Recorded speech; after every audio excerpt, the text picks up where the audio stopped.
ఇది auto background. ఇప్పుడు మన ఆటోకి బ్యాక్గ్రౌండ్ స్టిక్కరు వేస్తున్నాం. డబ్ల్యూ వచ్చి రెడ్ కలరు, మిగిలిన ఎన్ వచ్చి white colour. Welcome back. Auto background name వచ్చి వెల్కమ్ బ్యాక్. దీన్ని మనం ఆటోకి వెనక బ్యాక్గ్రౌండ్ అంటిస్తాం. ఆటో బ్యాక్గ్రౌండ్ స్టిక్కర్ అంటారు దీన్ని. ఇలా అంటించినాక దీన్ని తీసుకెళ్ళి మనం ఆటోకి ఇట్లా వెనకాల బ్యాక్గ్రౌండ్కి అంటించాలి.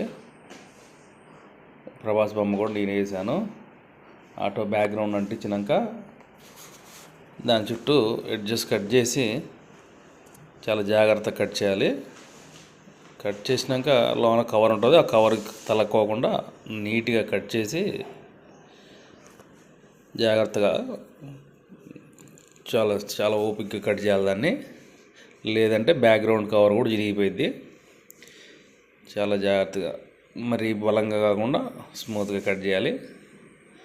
అలా కట్ చేసినాక ఒకసారి చెక్ చేసుకోవాలి ఏమన్నా మళ్ళీ కట్ అవ్వడం లాంటివి జరిగిందో లేదో.